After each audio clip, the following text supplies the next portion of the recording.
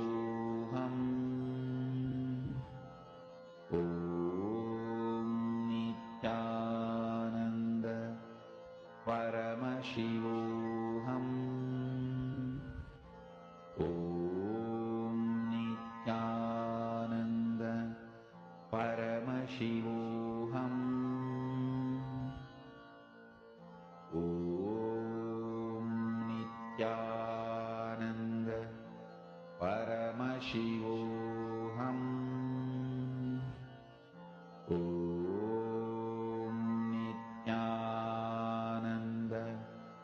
परमशिवोऽहम् ॐ नित्यानन्द परमशिवोऽहम् ॐ नित्यानन्द परमशिवोऽहम् ॐ नित्यानन्द परमशिवोऽहम् ॐ नित्यानन्द परमशिवोऽहम् ॐ नित्यानन्द परमशिवोऽहम् ॐ नित्यानन्द परमशिवोऽहम् ॐ नित्यानन्द परमशिवोऽहम्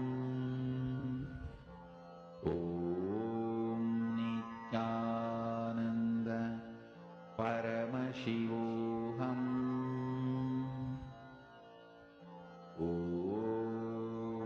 नित्यानन्द परमशिवोऽहम् ॐ नित्यानन्द परमशिवोऽहम् ॐ नित्यानन्द परमशिवोऽहम् ॐ नित्यानन्द परमशिवोऽहम् ॐ नित्यानन्द परमशिवोऽहम् ॐ नित्यानन्द परमशिवोऽहम्. Nityanandam, now as all of us are manifesting this power, we'll be entering into the next session where we will be understanding about the Navarasa Nataka called life.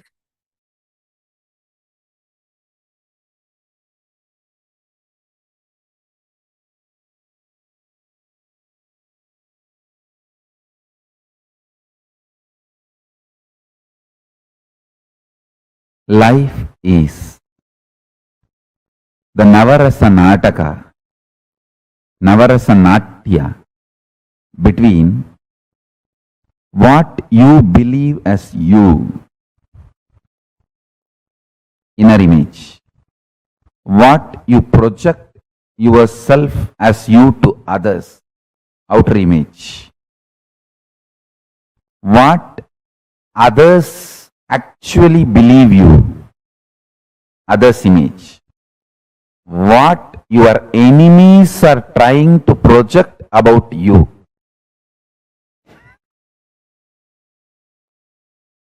Enemy's image. Fourth one I am introducing, listen. Life is nothing but the Navarasa Natya, Nataka between these four. If you imagine, just imagine your life as a movie, cinema story, Bollywood, Tollywood, Hollywood, Jollywood, Bollywood, Hollywood, any wood you can, sandalwood, any wood you can take it as any wood, whether Hollywood or Bollywood or Kollywood or Tollywood or Jollywood, anywood. You consider your life as a movie. The image you really have about you is a hero. The image you have about you, inner image, your inner image, that is hero. The image you project about you to others, outer image, that is heroine. The image your enemies want to project about you, build about you, that is a villain. The image actually others believe is an audience. Understand? Just spend a little time thinking, visualizing.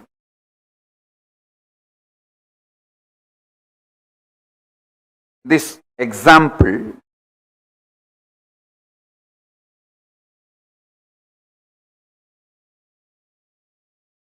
Man who puts time, treasure, talent, energy, everything on his inner image and consciously builds it, wins the game. He becomes the hero forever. Understand?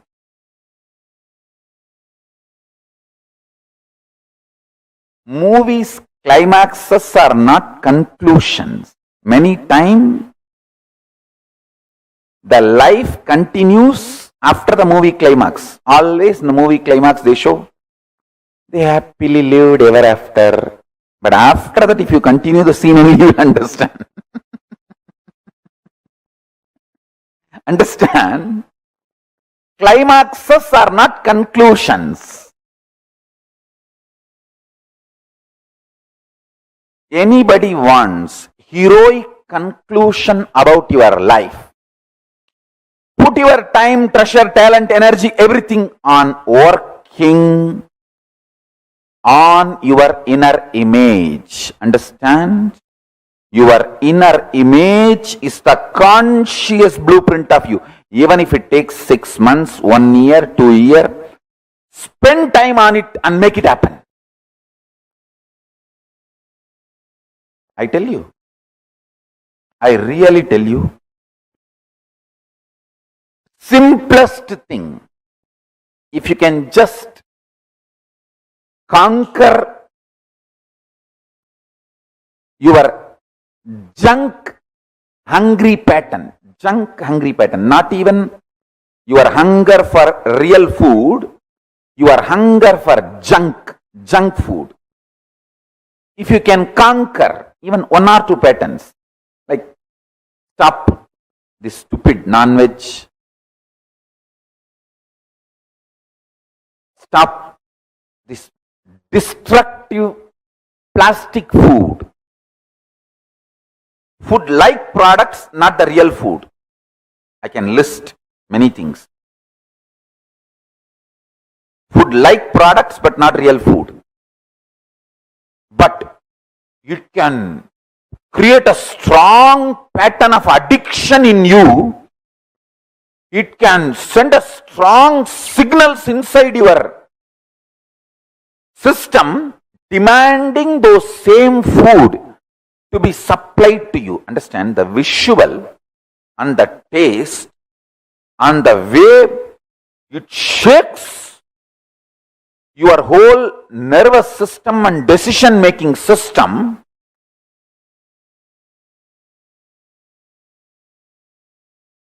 Life is all about the consciousness. We built it, we are building, we are going to be building. Whatever consciousness you built last few years, you are enjoying that now.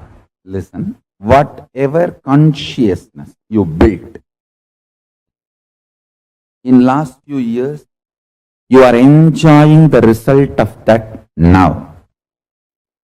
Whatever consciousness you are building now, you are going to enjoy the result of it in next few years. Understand this fundamental truth. Your thought currents, the thought currents which you encouraged by cherishing them, and the thought currents you made it into reality by supporting it with your action or inaction. For example, you want to do puja. If you do puja, if you do the action called puja, that thought current will become powerful. You want to be in depression. If you don't do anything, that thought current will become powerful. So, there are some thought currents which you made it powerful by acting on it. There are some thought currents which you made it powerful by not doing any action, acting against it. All these put together is what I call consciousness. What you engage, what you entertain, what you entrain, all these put together is your consciousness. Listen. Understand?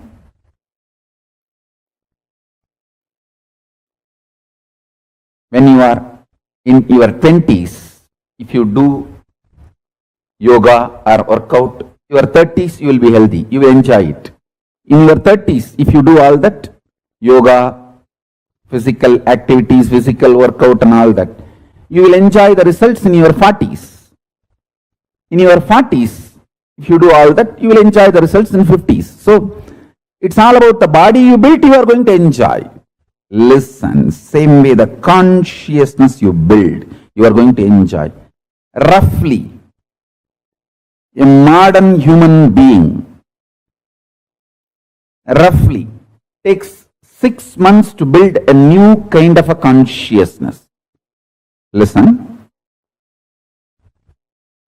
That is why I say, anyone who is attending satsangs for last 6 months is absolutely in a right track towards enlightenment. You are on your flight to Kailasa.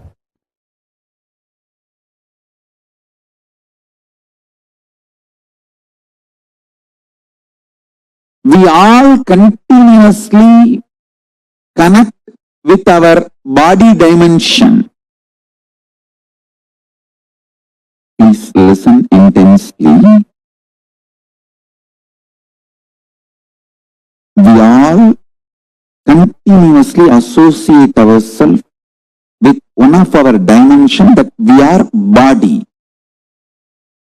That is why such immediate response we give to our chemical actions and reactions and hormonal actions and reactions happening in our system. I am not saying we are not body. I am only saying body is one of our dimension. Like Paramashiva's 25 face, your idea you are a body is one face of you. You have many more faces, F-A-C-E-S, and faces, P-H-A-S-E-S. Cosmos, this whole prapancha, universe, is also one of your face, F-A-C-E, P-H-A-S-E, one of your dimension. So understand, because the cosmos, its expansion is accelerated if you associate yourself more and more with the cosmos face of you. If you remember your cosmos face more and more, now you will get the impact of that accelerated expansion. See, the accelerated expansion in the cosmos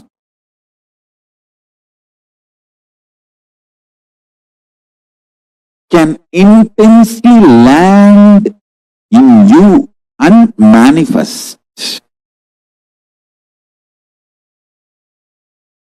If you remember more and more, you are cosmos. Understand? If you remember your body more and more, you will be constantly working only on your chemical reactions and hormonal reactions, food and sex. Food is the strongest reaction you manifest for all the chemical reactions in your body. See, when your body chemistry attacks you, the strongest experience it generates in you is hunger or not feeling satisfied. Then immediately dump the food. That is why I am saying 99% of your hunger signals are wrong signal. It is not actually hunger. It is that not feeling enough, irritation, frustration. All that you give food. It's like a wrong payment.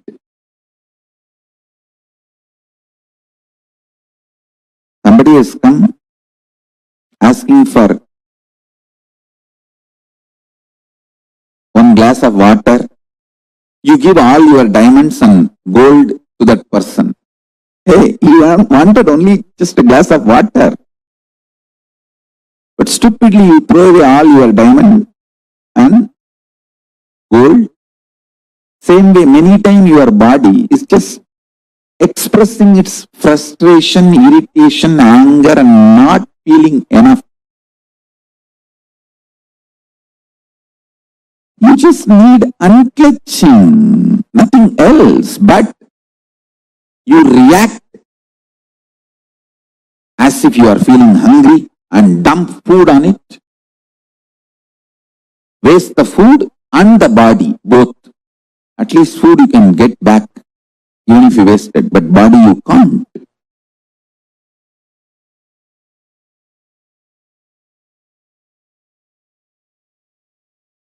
My Guru, Yogananda Puri, he used to tell me, don't eat in the night time. Once sun sets, don't eat. And after sunset, if you feel the hunger, it is false hunger.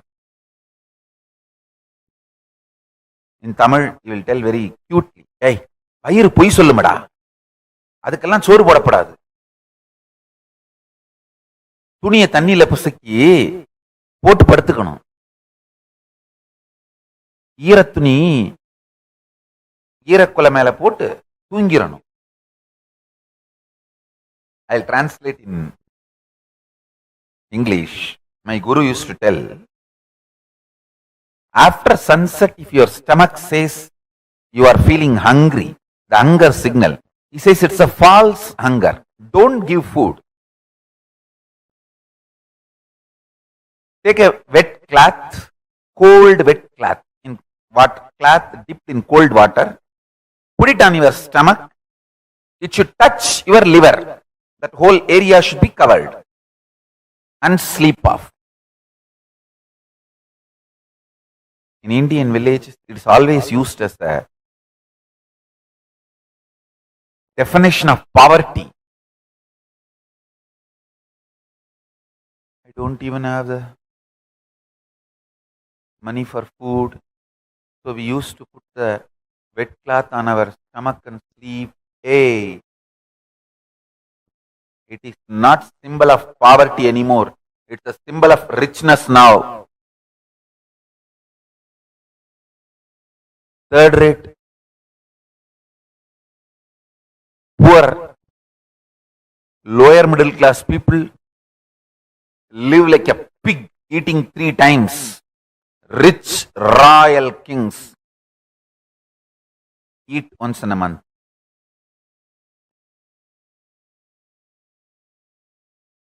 Stop eating after sunset. Don't associate food and richness.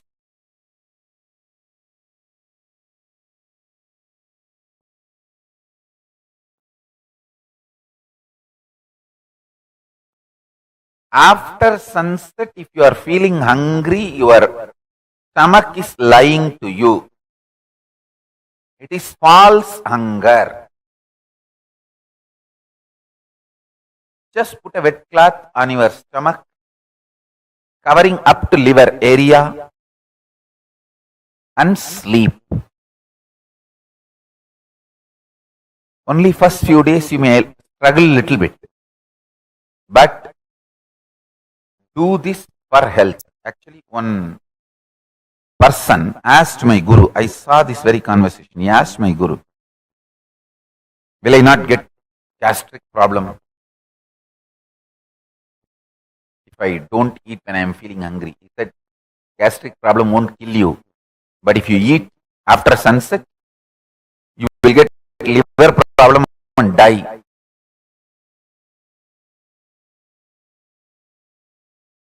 I tell you,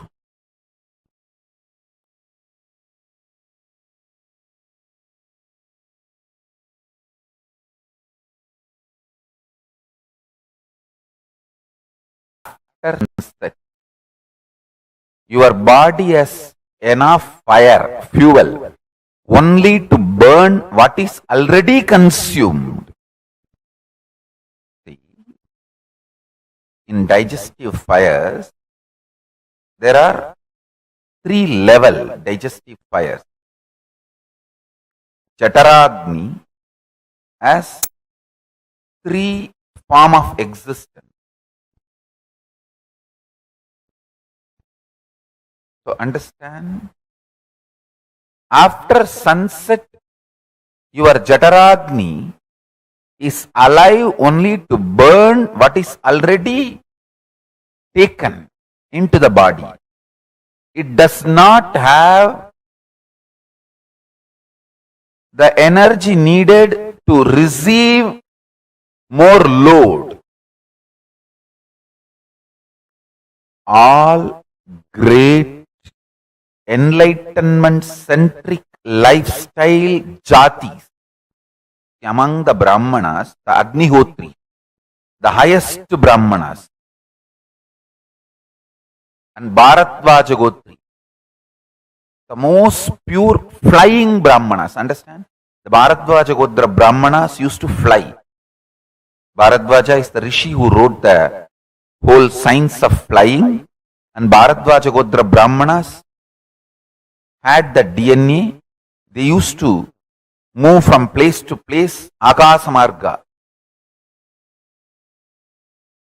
Our Hindu way of flying was collective, means like a group. As a whole group, you can get into a flight and fly. That kind of flying machines were also available.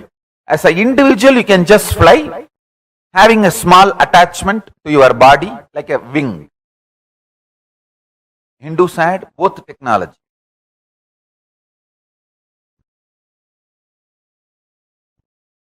Individually, you can fly, and you can go with a group or a team. Both mechanism we had. Bharadvaja Gotra Brahmanas used to have this flying signs as their regular lifestyle. All these, the highest level among the Saiva Velalar, Adisaiva Velalargal, Adisaiva Velalas, and among the Jains, the top cream community. All these communities don't eat after sunset. They don't eat after sunset.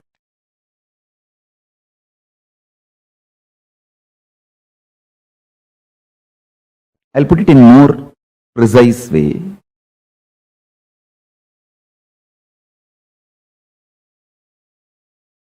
You all know how you look in your waking state by seeing the mirror. Same way, try to do this simple analysis. Remember at least last 3-4 times you dreamt about you. Of course, in any dream you exist. So, try to visualize, remember, recall how you looked for yourself in your dream state. How you remembered you, how you felt you, how the size, shape, how you feel you exist in your dream state. That is the blueprint of you in your dream state. Listen. The blueprint of you in your waking state, you all know. You can just see in the mirror and know how you look.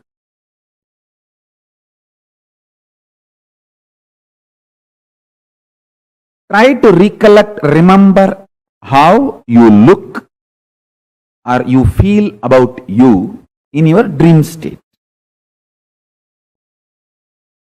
That is your photograph in your dream state.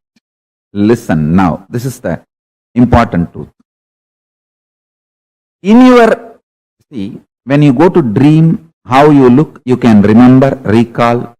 When you are in waking state, how you are, you can see in the mirror. In reality, Turiyatita, how you will be is your conscious intention. Listen. How consciously you want to be, that is the way you exist in Turiyatita, the highest reality of cosmos. If I have to put it in a very jovial way, almost 90% of you repent about how you look in your passport size photo. Almost 100% of you even vomit when you see your Aadhaar card ID. How you look in your Aadhaar card. Listen. How you look and how you feel your blueprint in various states differs. How you will look in Kailasa is your intention, your conscious intention, your Satya Sankalpa is the way you look in Kailasa. Listen. Demarcations of past, present, future does not have impact on your conscious intention. Because of that,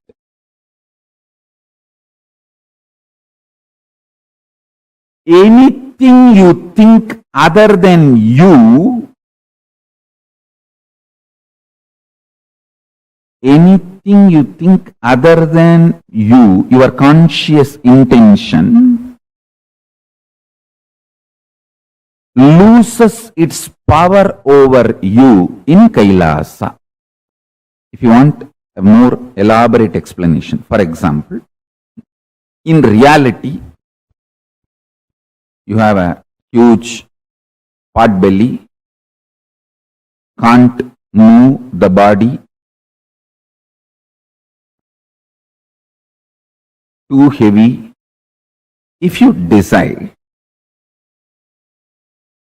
understanding this fundamental principle, that demarcations of the past, present, future, for example, you think the present condition of your body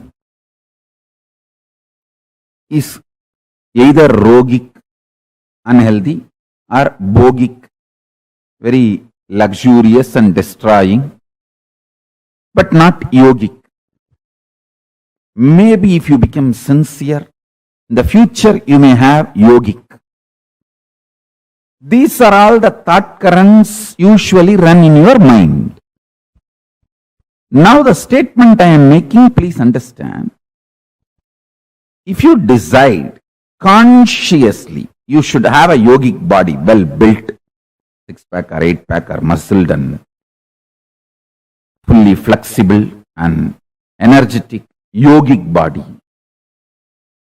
If you create that Satya Sankalpa, intention, that becomes your existence in Turiyatita, and the influence of Turiyatita, that highest state, Paramashiva state, in your present condition, when that starts influencing your present conditions,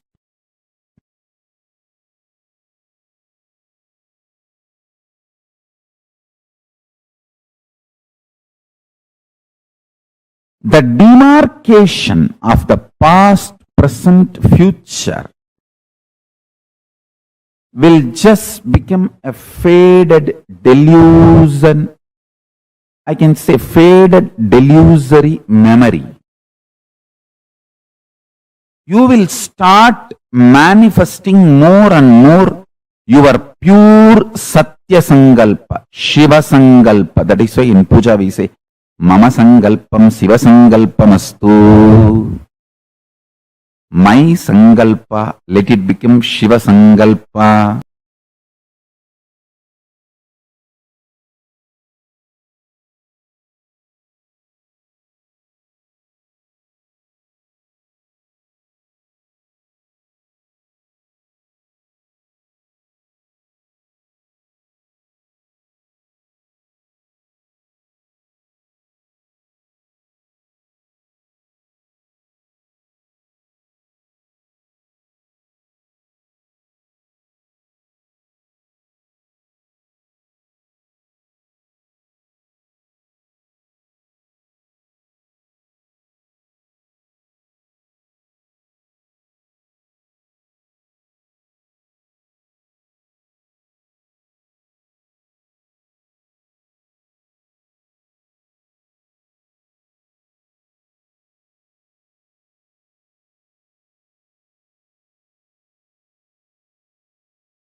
Everything boils down in life to one principle, Tyaga. For what you dedicate, you sacrifice your life,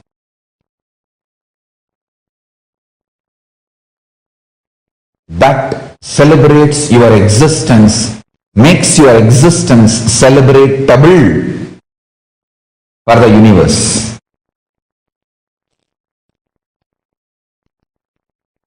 Tyaga makes the fire in your stomach, Jataragni, intense. Tyaga makes your heart so light and alive. Tyaga makes your head overflowing with Kundalini Shakti, nectar. Tyaga is your third eye. Tyaga is life.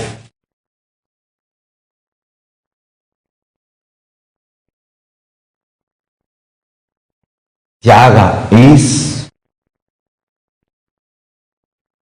superpower, the core power from which everything manifests.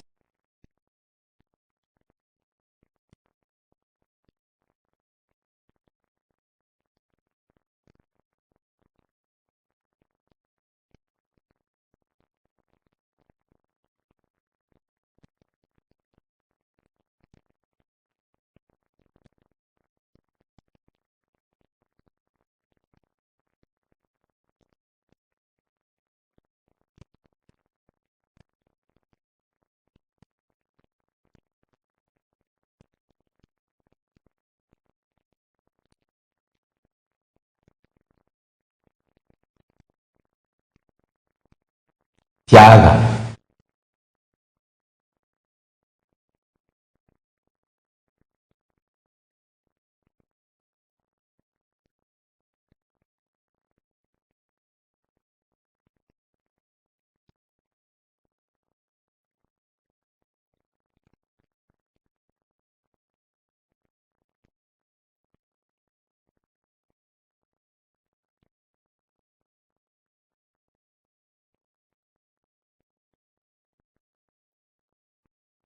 In Hindu tradition,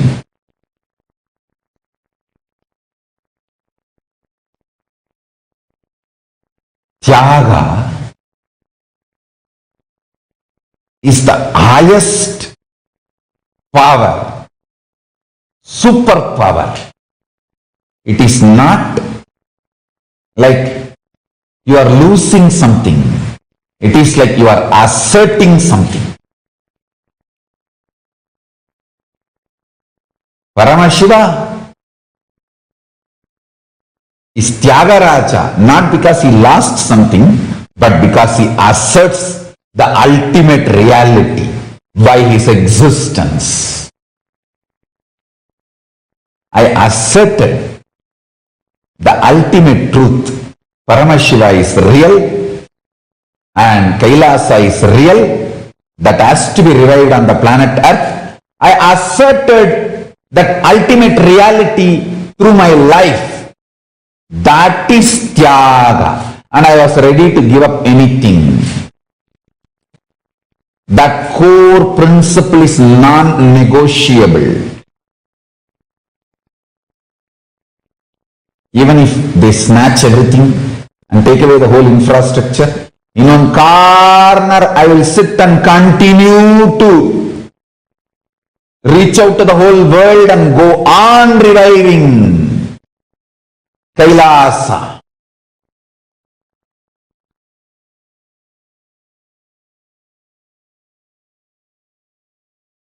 I tell you, this Tyaga awakens your Kundalini. Even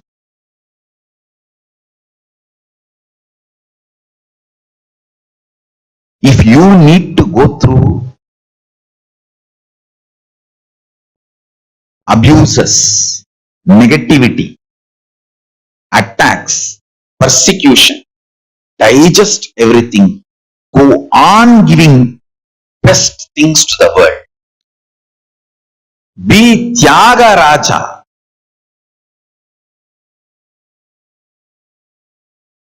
Go on sacrificing. Yes, society will rate you, society will hate you, society will judge you, society will beat you.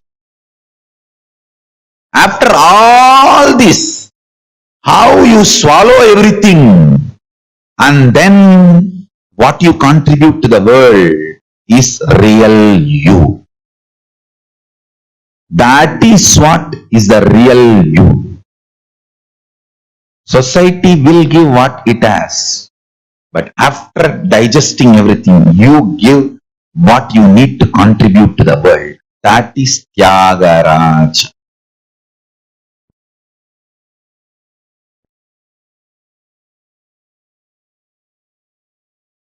See these Targavana rishis. They have sent all demons on Paramashiva, all weapons on Paramashiva.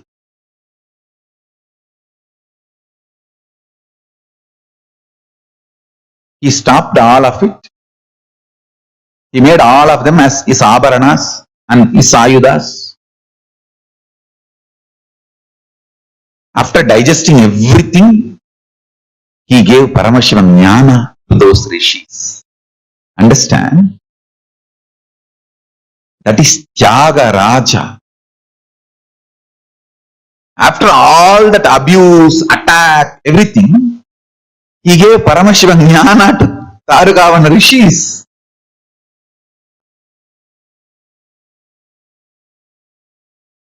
He just swallowed all the attacks and gave Paramashiva jnana to Targavana rishis and to the whole world. Understand? Tyaga is the biggest power you can manifest, which will burn away all the powerlessness, and all the powerlessness you made it sacred by justifying to yourself and justifying to others.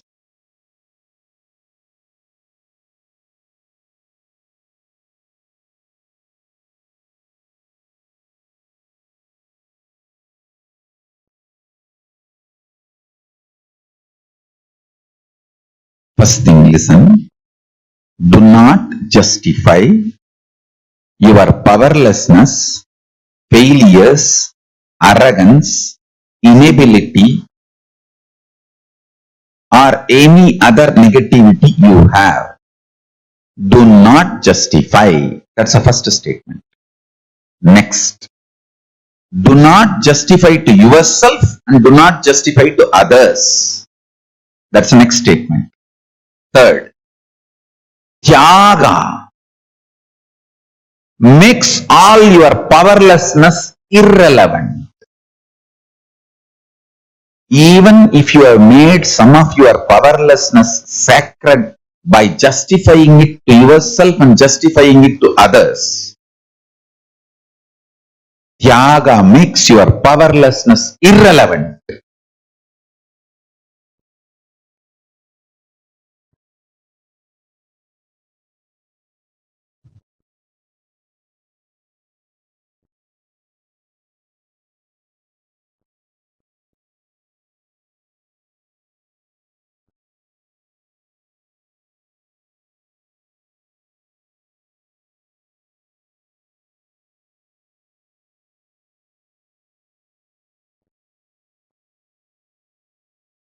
Paramashiva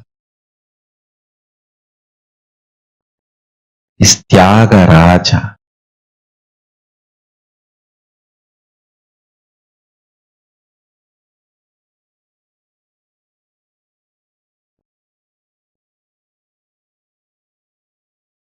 Tyaga Raja. Let me define the Tyaga. Whatever is thrown at you, you don't care about any of it and swallow everything, digest everything, burn everything away, and you go on giving the best, highest positive possibilities and powers to the world. All the powerlessness, negativity, abusal, attack, everything thrown at you, you just swallow them, burn them away, destroy them. But you go on giving absolute positive possibilities and powers to the whole world. That is called Tyaga. Parama Shiva is Tyagaraja.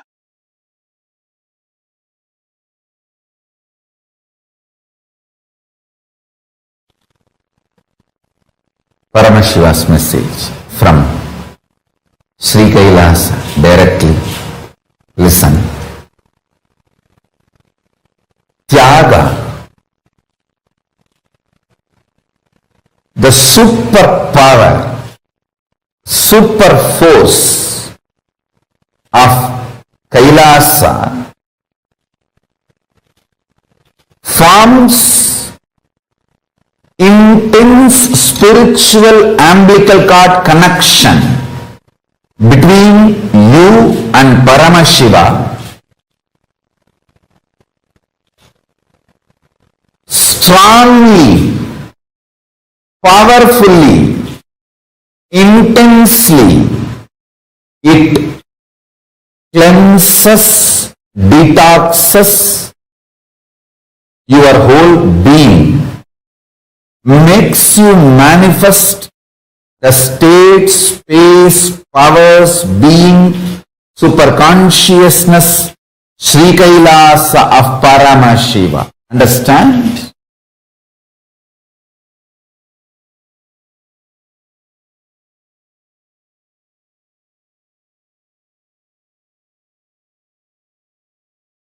Just keep this one thing alive in you. Tyaga. Let me define Tyaga once more.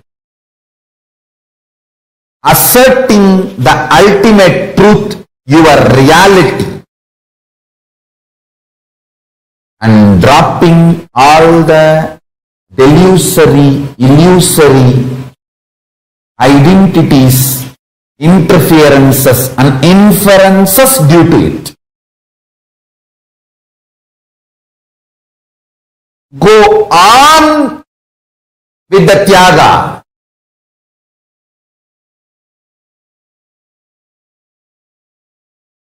The light being of Bole Baba, Paramashiva's light being, will start manifesting in you the moment you start living Tyaga as your first principle. Understand? Paramashanta Swarupa.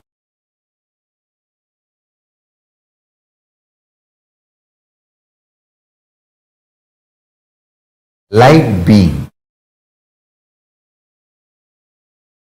is the greatest gift you will manifest when you start living Tyaga.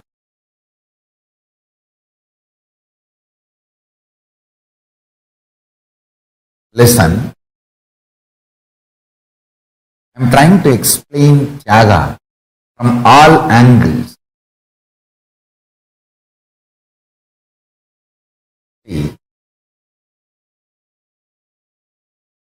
Tyaga brings such powerful maturity to your very existence. I am telling you.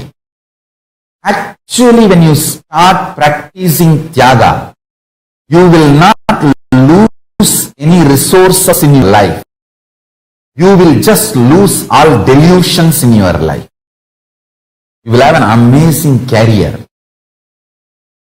amazing wealth, amazing happy relationship.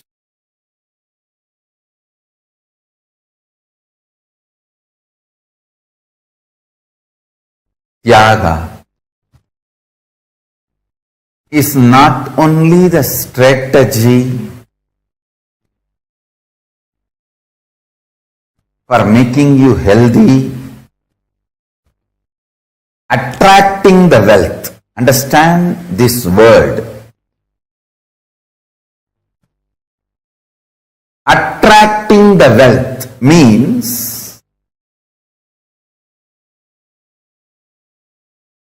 wherever you are, just by your presence, you will generate and attract wealth, all the resources around you. Just by being a magnet, like a magnet attracts everything.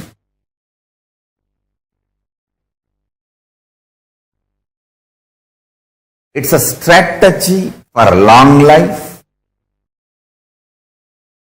generating and attracting resources. And listen to this. This is the too important thing.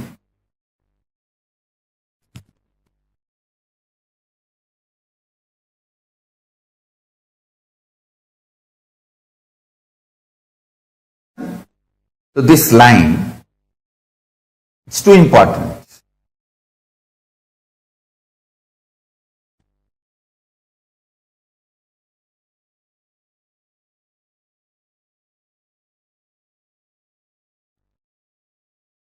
Tyaga creates such a space in you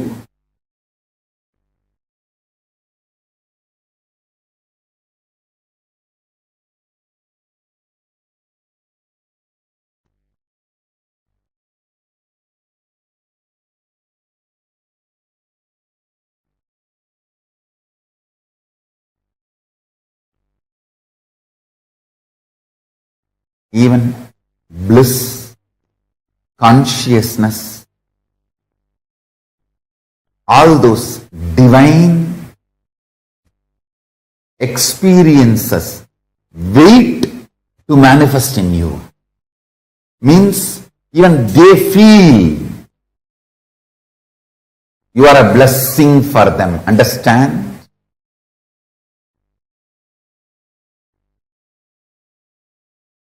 I'm just mapping that original whole truth as it is and trying to reveal it like a sutra by sutra. Tyaga makes you live long. Tyaga attracts all the resources towards you. Tyaga makes you as a blessing for even the divine. So the divine qualities like bliss, consciousness, they just serve you. They are so pleased and happy to manifest in you. They feel they are blessed by your presence. Listen.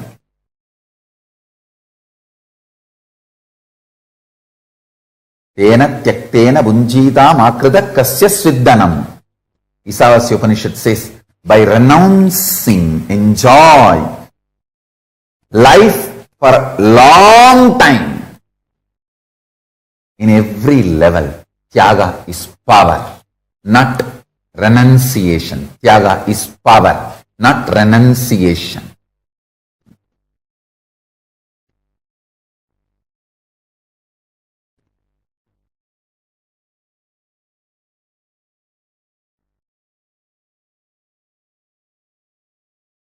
Tyaga awakens your Kundalini Shakti intensely. Intensely. Listen to that word.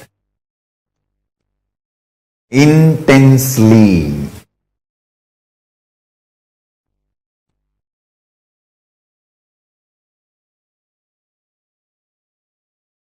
Nothing is more intense and capable of triggering your Kundalini Shakti than Tyaga.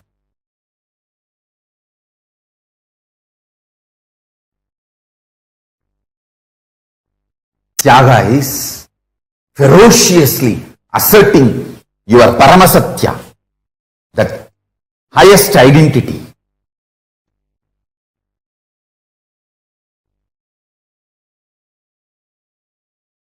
and making the lowest identity irrelevant. Listen carefully.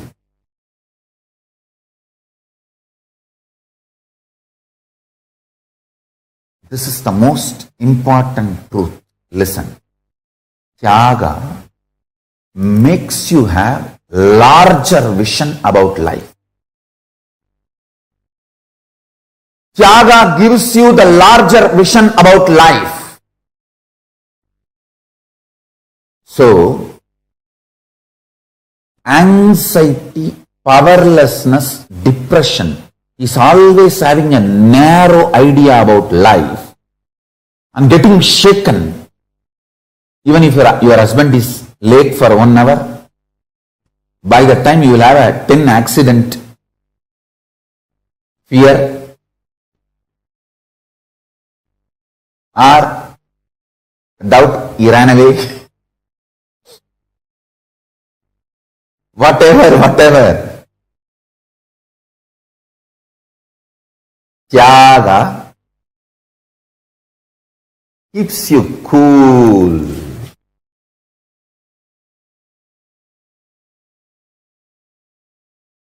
Tyaga is the key to become God.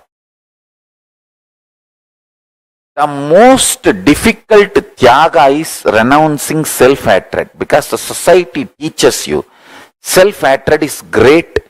It makes you delude between humbleness and self-hatred. Listen.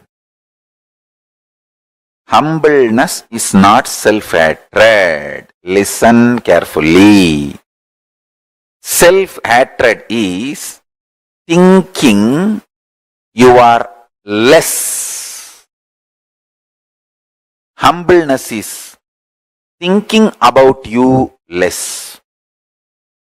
Less self-remembrance is humbleness.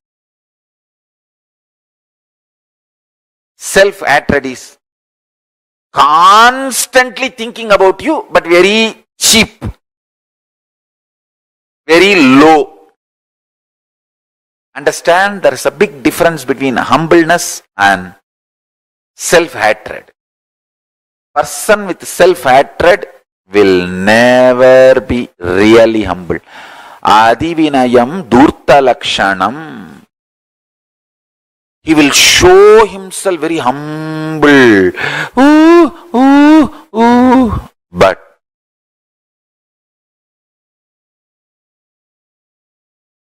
he is not humble.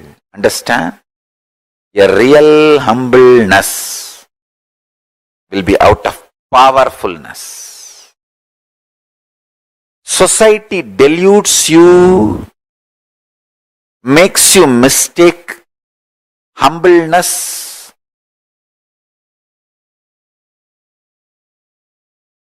your humbleness as self-hatred, and as you always in the state of self-hatred so that you will be humble.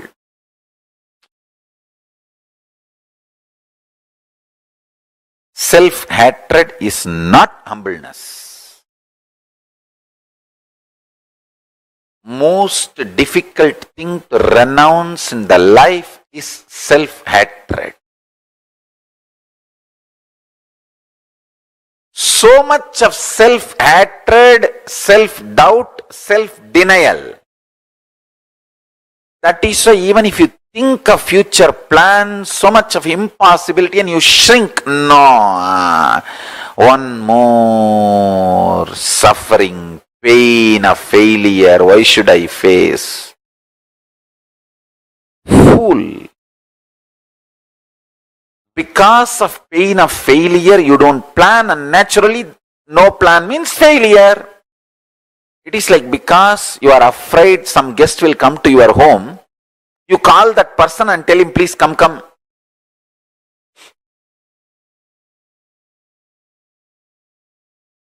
You are afraid failure will come to your life, and you stop planning and force the failure to come to your life.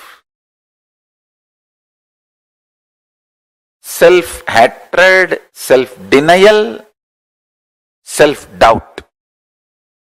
most difficult thing to renounce in your life is SDHD. Renounce that. Dhira, courage is moving the SDHD out and having the vision for your future.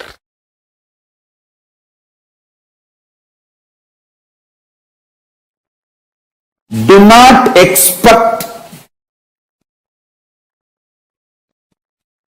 your mind to get convinced about Tyaga and you doing Tyaga. No. If your mind is convinced, then it is a cunningness. It's a trap. You just decide, hey, I heard about Paramashiva. I don't have a complete route to become Paramashiva, but I am deciding. Whatever with little known, I am going to fly towards Paramashiva.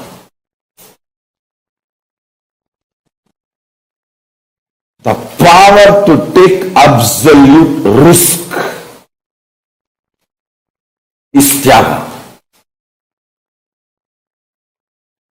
Power to take absolute risk consciously, ferociously, and then stick to it. No question of turning back. No question of turning back.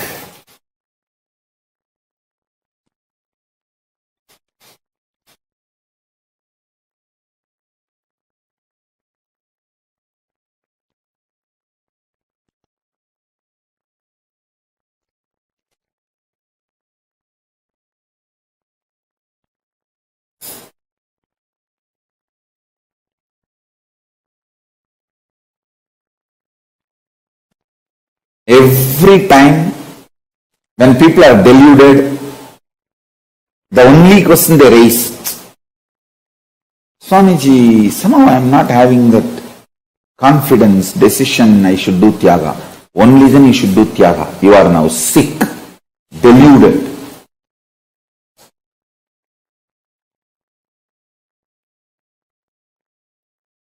Breaking the old identities, fears.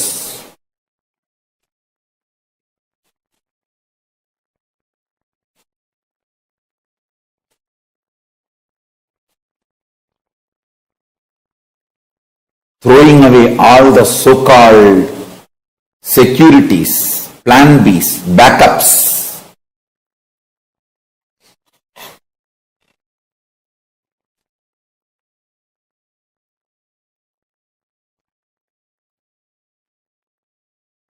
Is Tyaga. That is Tyaga.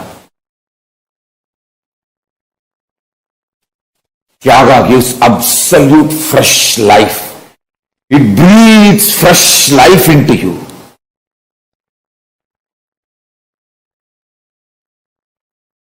It actually breathes fresh situations, lives, understandings.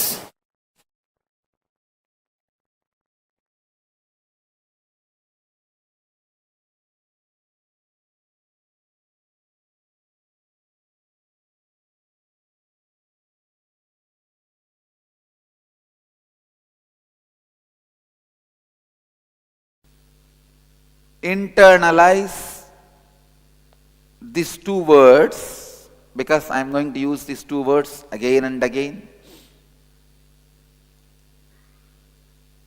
Drishti srishti, srishti drishti.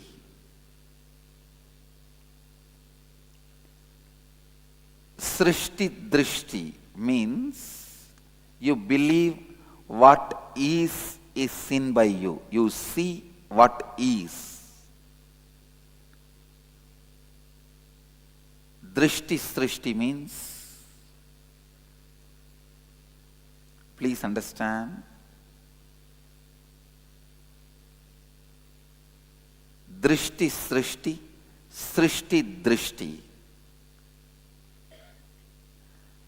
Drishti srishti. Drishti means seeing. Srishti means creation.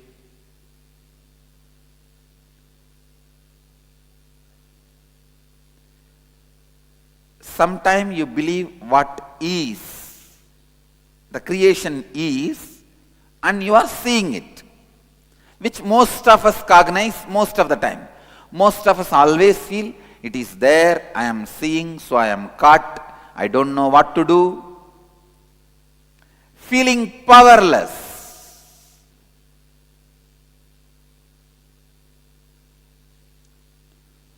You put all the blame on what is. It is there, what can I do? Please understand. When you cognize, it is there, I am seeing, already you are lost. You lost the game. You are starting the losing war, losing battle. It is like you trying to conquer your wife by argument. No. It can never happen. It can never happen. You may be a great liar. I have seen great liars. You can be great liar in the court, convincing any judge with any argument. But you can't win the argument in the house. The moment you cognize what is perceived by me, the possibility for transformation is closed. The possibility for enlightenment is closed. But good news is, it is not true. Please understand, the moment you cognize what is seen by you, bad news is the possibility for enlightenment is closed. Possibility for transformation is closed. Good news is it is not true. You are not seeing what is. You are only seeing what you want. It is always drishti srishti. You create what you want. It is not you see what is, you create what you want.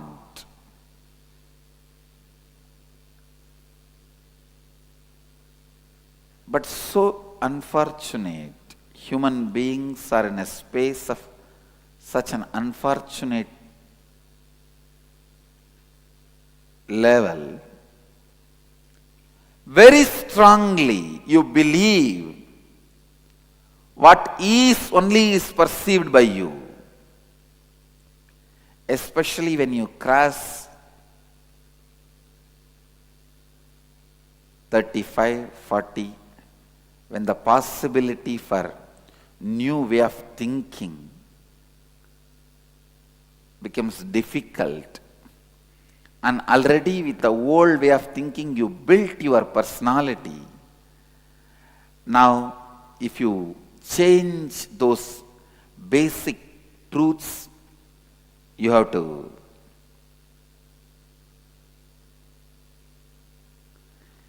change your whole existence. You have to change your whole life, which is too much. Please understand,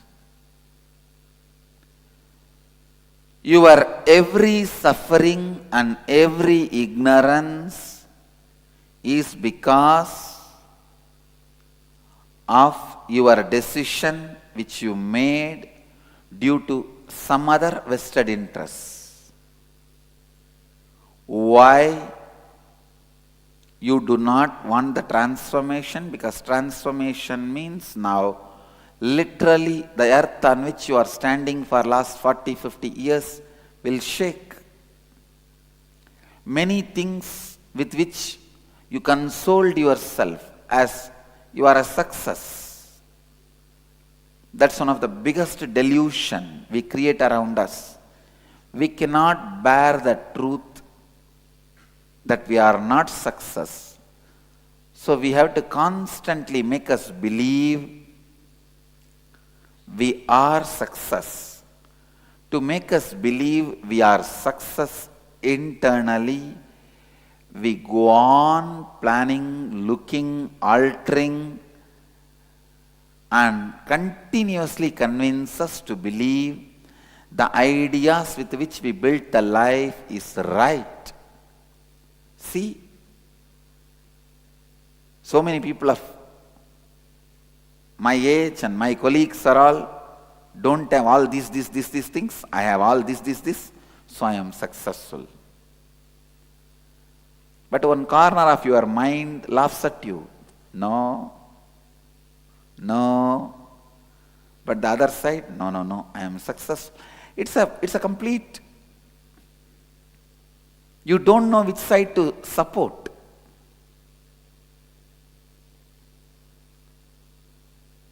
The person who finally lands into the utter confusion,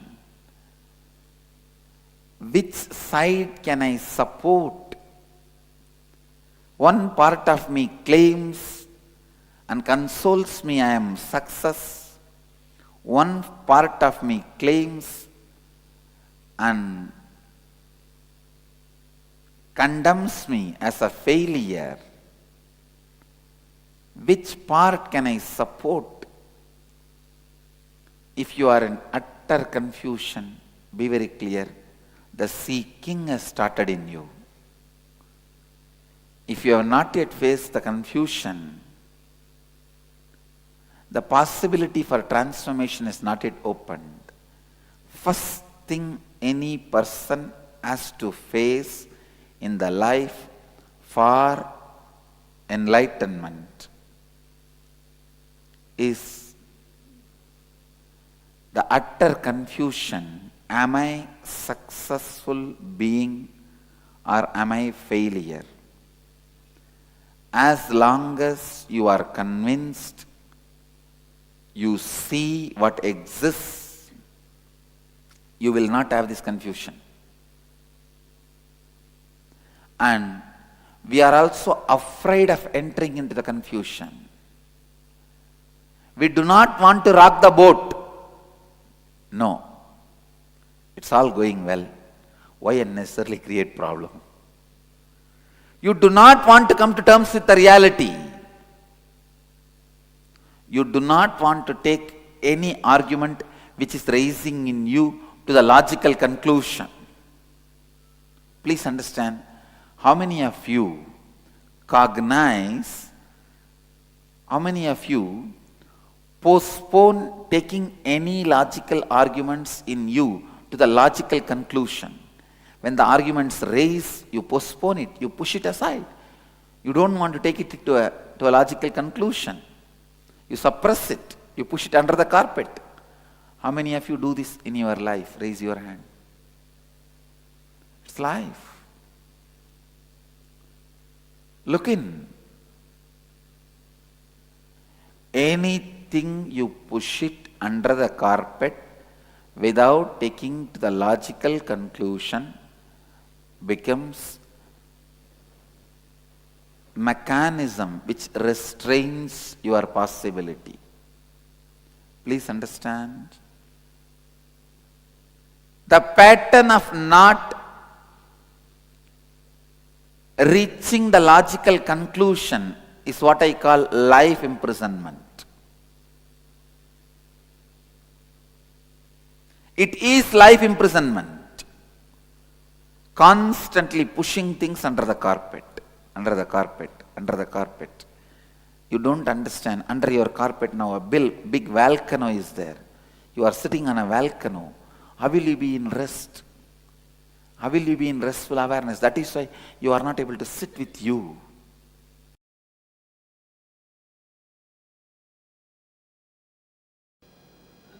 Biggest question we have now in our mind, How can I be responsible?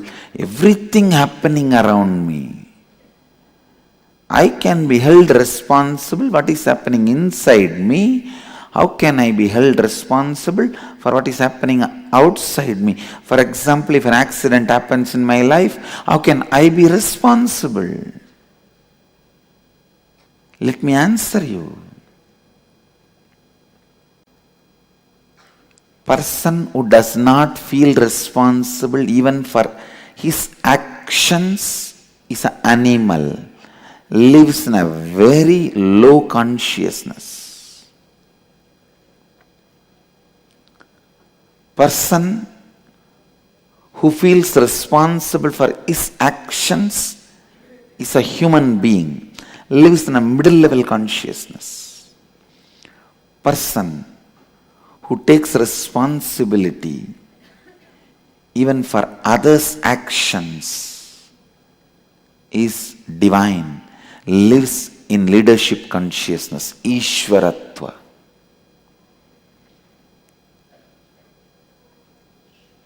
Sometime you may not be reason for some happenings, but if it is affecting your life, you are responsible for that happenings.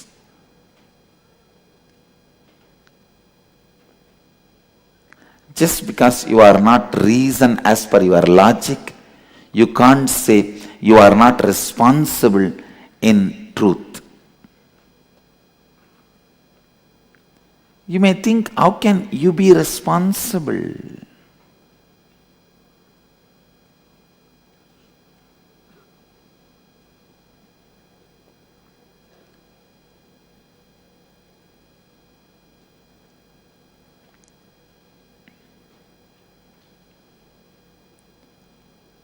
You need to know, unless you take responsibility, neither you are going to improve the situation nor going to expand in the inner space. Vivekananda says very beautifully, take responsibility, more and more your shoulders will become stronger and stronger. In any field, freedom is the basic condition for growth. Responsibility brings the experience of freedom.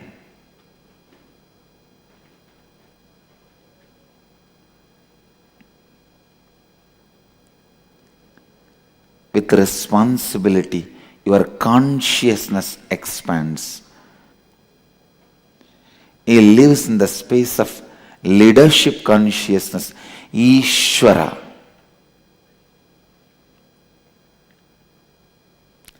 Ishvara.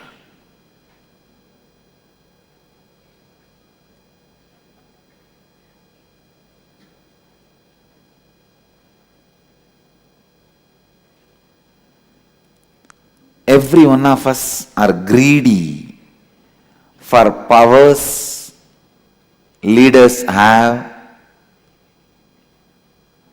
powers gods, higher souls have, but unfortunately, no one wants to take the responsibility for it. I tell you, world has abundance. Neither the wealth nor the extraordinary powers are restricted when you take responsibility, when you start becoming responsible.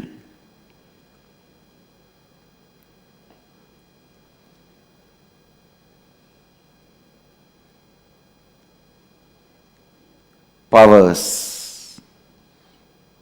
wealth, spiritual powers, all the auspicious things starts expressing through you intensely. Let me define responsibility.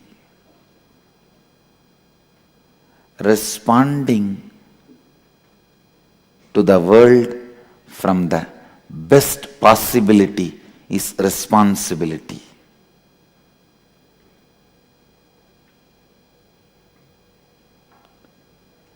When you expand,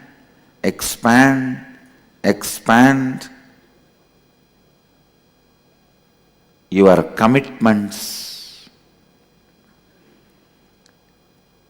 and the responsibilities you hold in your being for yourself goes on expanding and expressing all the possibilities.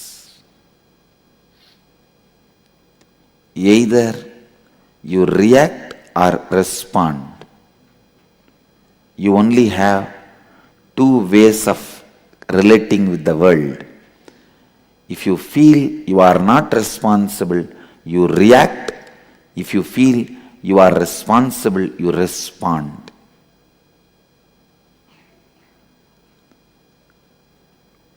When all your actions are responding, you are a karma yogi.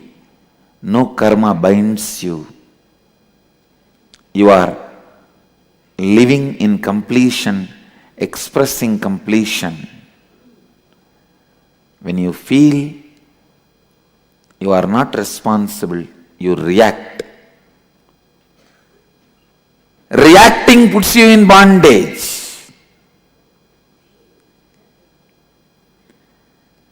Reacting keeps you in incompletion.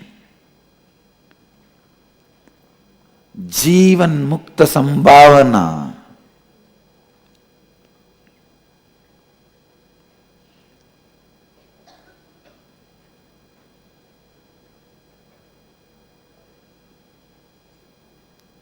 You are living your life. Life is lived when Jivan Mukta Sambhavana becomes your lifestyle. The space of possibility, space of leadership, I tell you, nothing else is required for you to be a leader. Just leadership consciousness is enough. When Vivekananda walked length and breadth of India, he did not have anything other than leadership consciousness in his life.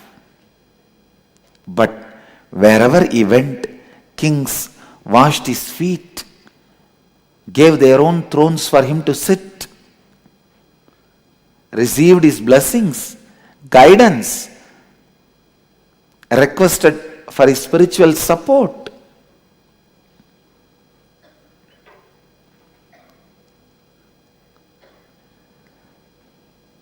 Leadership consciousness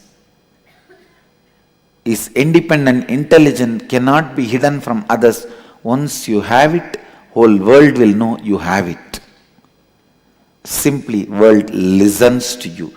You do not need any power, political strength, infrastructure for the world to know you are a leader.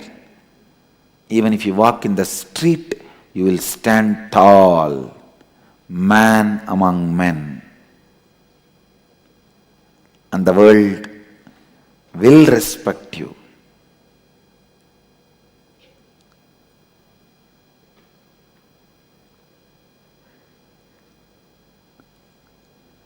It is leadership consciousness